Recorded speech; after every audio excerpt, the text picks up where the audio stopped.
Hello everyone, আশা করছি তোমরা সকলে ভীষণ ভালো রয়েছো। আমিও বেশ ভালো রয়েছি। আরও একটি নতুন ভিডিওর সঙ্গে আমি সঙ্গীতা। তোমরা দেখতে পাচ্ছ আমার ইউটিউব চ্যানেল।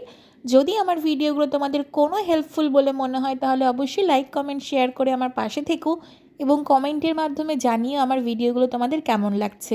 আজকে সন্ধেবেলা আমি আর ভাই মিলে গেছিলাম গৌরবঙ্গ রেস্টুরেন্ট অ্যান্ড হোটেল। তোমরা দেখতেই পাচ্ছ এটি কিন্তু আমার একদম বাড়ির পাশে, কিন্তু আমার কখনো যাওয়া হয়ে ওঠেনি।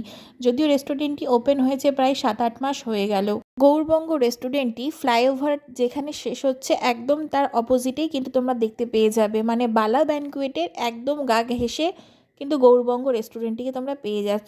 আমি তোমাদের সাথে সেখানকার জেনুইন রিভিউটাই কিন্তু শেয়ার করব এবং সাথে মেনু কার্ডটাও শেয়ার করে দিলাম। তোমরা চাইলে কিন্তু মেনু কার্ডটা পজ করে দেখে নিতে পারো। এখানে কিন্তু বেশিরভাগ আইটেমই অ্যাভেলেবেল রয়েছে।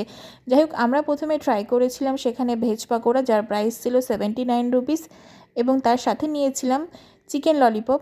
এক প্লেট চিকেন ললিপপের প্রাইস ছিল 115 টাকা। দুটো খাবারই আমার কাছে খুব জঘন্য লেগেছে যাকে বলে।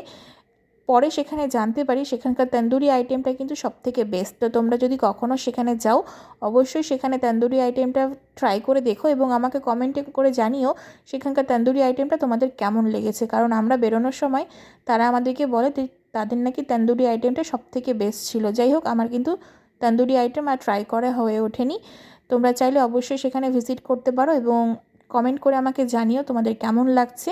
চলো আজকের মতন এই ভিডিওটি এখানেই শেষ করছি। তোমাদের ভালো লাগলে বা কোনো কিছু হেল্পফুল বলে মনে হলে ফ্রেন্ড সার্কেলের মধ্যে শেয়ার করে দিও। আজকের মতন ভিডিওটি আমি এখানেই শেষ করছি।